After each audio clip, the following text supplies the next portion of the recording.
Welcome to SportsLink, an entertaining sport talk show that showcases topical Gambian and international sport news. It is a vibrant and fast-paced program with a direct and concise reporting approach. The main aim is to bring to light the various sporting activities and events in the Gambia and around the world, celebrate sport personalities, and highlight the key achievements in the Gambian sport arena. This will further enlighten the community and increase the interest and knowledge of sports locally. If you're joining us for the first time, the show is divided into 3 segments. The first segment is a news segment where we'll talk about the Gambia against Namibia that was played on Friday at the Independence Stadium in Bakau. The next segment is the Suma Legend. Of course, it is a segment created on SportLink where we interview top sport personalities. And this week's super personality is Mr. Sangdong. The final segment is a viewpoint, of course, where we debate about the various happenings around the world of sport. This week's topic had to do with the issue of juju affecting our players. These and more coming up on this week's episode. Thank you for joining us, and I'm your presenter, Sriracha.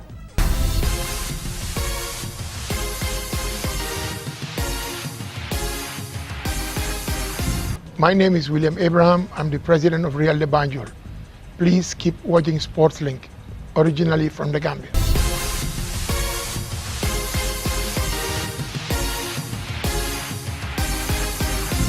Welcome to the news segment here on SportsLink, and today we have exclusive reportage live from the Independence Stadium in Bakau, and it's none other than the Gambia versus Namibia in the FIFA 2018 World Cup preliminary round qualifiers. So, welcome along. The Gambia opened its 2018 FIFA World Cup preliminary round qualifier with a 1-1 draw against visiting Namibia on Friday. This match, which saw the recall of Mamadou Ziko Cisse, Tijan Jet and Alaji Sose, saw the trio making their first starts under new coach Raul Savoy.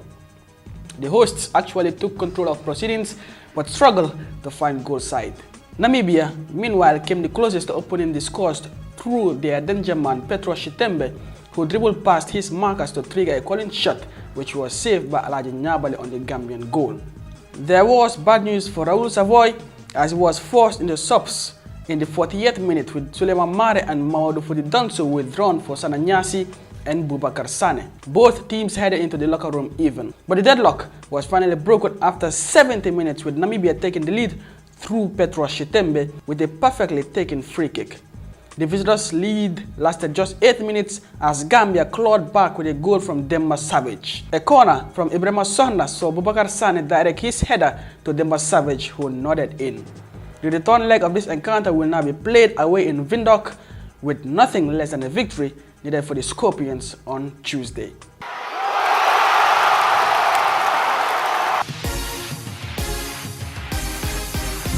Welcome back. This week, Ansuma Legend is a vibrant and charismatic former captain of the Gambia senior national team.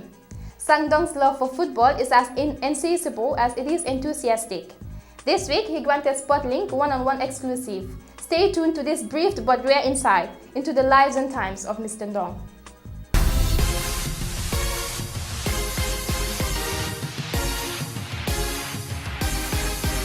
Well, I think my name goes with football.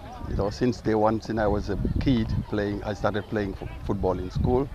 Finished school, played in the 2nd division in our national league, then played in the 4th division, then played for the national team, then coached the national team, and my last appointment with football officially was as the technical director of the Gambia Football Association. After that job in 2003, I came back to where I started, because Hawks is one of the teams that did a lot for me. So that's why I just came back and started restructuring Hawks. You've said Hawks have done a lot for you. Yeah. Is it that which motivated you? Is it that doing a lot that Hawks did that motivated you, or is it something else that motivated you to come back and, you know, at least reward for what they've done? Yeah. You know, I grew up in the team, and I just love the team philosophy, which is the team invests in youth. And all the time, if you can see right behind us, we've got a lot of kids, students playing in the team, whereas the team will help with their education in terms of moral and financial support, which they've done for me. And it was through Hawks and the Gambia YMCA that I got a scholarship and did my first degree in physical education from Brazil. Then I came back home, and they also sponsored my trip to obtain my UEFA A license in the UK in, was it 1992 or so. Wow, that's quite brilliant. Okay, how did Hawks get to know who Sangdong is at the first place? Yeah, because like I said, I started playing in school football, and I was at the St. Augustine's junior secondary school by then. Then the Augustinians Football Club was something like a missionary team, like a Catholic team, and I was I'm still a Catholic, not was, but I'm still a Catholic.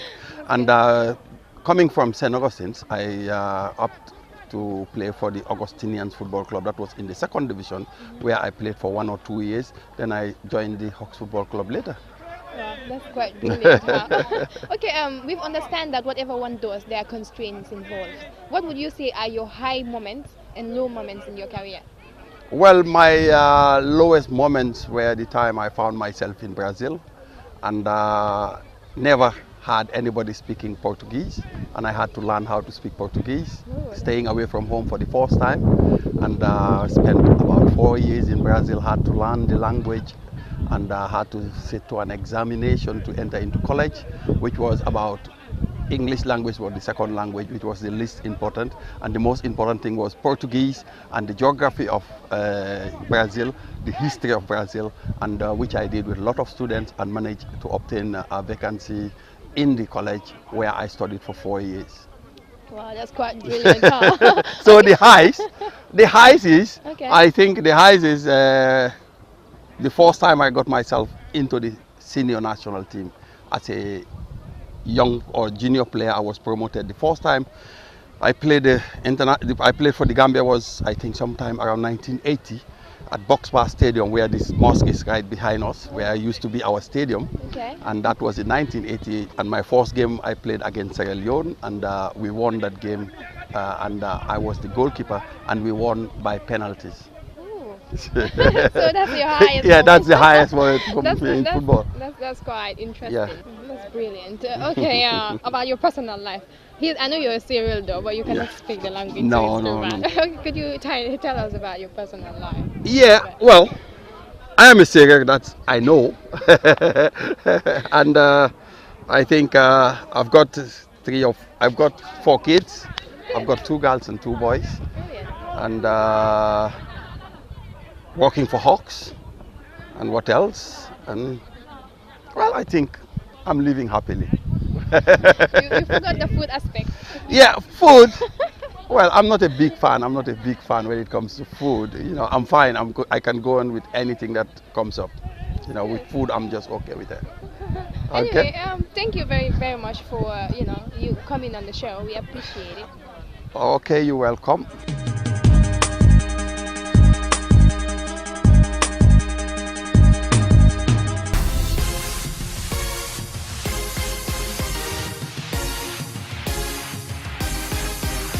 Welcome to this week's edition of Viewpoint. The main aim of Viewpoint on SportsLink is to discuss some topical sporting issues and highlights. And I am modeling BI, and on the panel today we have Ms. Sarah Chor and a guest in the studio in Mr. Cecil Freeman. Welcome, lady and gentlemen. Thank you. Thank you. Thank you. Our main topic of discussion today on the Viewpoint will be the big talk on juju, or black magic as some people will say. We recently read reports online that Max Gradel of AFC Bournemouth got injured, and his family has been accused that they are the reason behind his injury, you know, in terms of taking to the spiritual gods, you know, as most people call it. So we ask, is juju something that is affecting our African players? Why is it that when they are at the top of the, you know, where everybody wants to see them, all of a sudden they get injured and their career are no more? Mr. Freeman, let me start with you as our guest. Yes, sir, thank you very much. Black magic or juju, as it is commonly called or known, obviously it is something that is bad, and it is something that is obviously affecting our players. Looking at where it originates from, it begins from jealousy, envy, or hatredness. Because if anyone will attack you spiritually, that person is either envious of you or jealous of you. So it is something that is obviously very bad, and it is something we should discourage in our nation. Okay, Syria, well, basically, all this talk came about after Grade's sister, this talk came out and said Grade wasn't doing anything for them since he left Saint Etienne in France to sign for Bournemouth in the Premier League. You think sometimes also when our players make it to the top level, you think is it good to forget their family members behind? Well, my opinion on the matter to begin with is about this juju thing. I do not believe in it. But then you do not believe in something doesn't mean actually it's not happening. So also, if like God has paved way for you and you happen to be a big person, it's not good to forget your family. Remember, it is your family that make you who you are today. But is it good for your family to work against you? Well, that is not also good. Okay, obviously doing to the extent of making the person to suffer, probably making the person being sick or doing something bad, it's not really good, because a person who really believes in God would not engage in such act, and it's not, I totally go against it, and it's bad. Okay, Mr. Freeman, we actually saw Didier Drogba, reveal in a book that one of his Ivory Coast teammates actually visited a cemetery, to chase away bad spirits. Why are our players going to the extent of, paying marabouts or visiting the rituals, to see that their career goes forward? Why? Well, obviously, it's a pity that African players could have such a mentality against their own teammates. I believe something, if we are in the same team, even if you're succeeding more than I am, the whole objective or the whole result at the end of the day is for our own benefit. If Didier Drogba is succeeding, at the end of the day, he comes back to his nation to play for his nation and he scores goals, and he takes his nation to a very higher level. So it's a very big pity that African teammates like that, have such mentality against themselves. Okay, so basically let's bring the discussion home and focus particularly on Gambian players, because we see certain Gambian players, when they're at the top. We've seen a Gambian player, he was actually the first player to be signed by a Premier League club, but then he never played for that club, and what happened was he got injured and his contract got terminated. He's not the first and probably won't be the last. You think that's something affecting our Gambian players also, because everybody wants to see them play in the Premier League? One thing I would love to make clear here, you see, envious, it's a culture. It's like African people never can reunite. African people do not want to unite to be one together. Trust me. And the worst case scenario is you are seated one place stagnant. You have your colleague or other people striving forward. Now, you are feeling envious of that person when that person has been struggling and you're not struggling. Yeah, but this is something bad. Yes, but the question is it affecting our players? Well, yeah, it is. It is. As I said from the beginning, I said I do not believe in it. But then you not believing in something doesn't mean actually it's not happening. But you actually have an experience through one of your former yes. Yeah? When I was in high school, I had two of my classmates who were very good in football. They were playing in the national team, both of them on the under 15. And they were supposed to go back again to join the under 17. But one thing came up and they had an attack, or let me say a confrontation with their teammate, and they were attacked spiritually. Wow. So it is really affecting. It is something that is realistic. It is really happening in our society.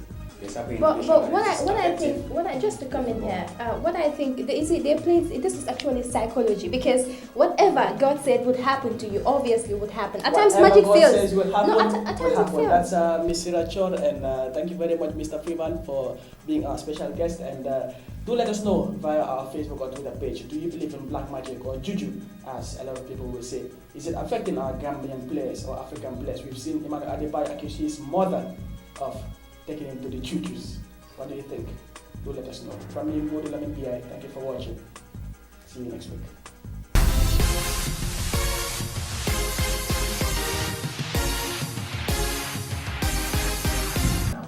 Welcome back. Thank you very much for joining us. Alas, that's all time has permitted us on this week's episode, but check us out next week for more actions and updates. If you would love to watch this episode and the previous episodes, you can stream us on YouTube. Don't also forget to like our Facebook page, and for those of you who love to tweet, we're on Twitter as well. For sponsors, please contact GRTS Marketing. On behalf of the entire Sportlink crew, have a wonderful evening. I was your presenter, Sirachor.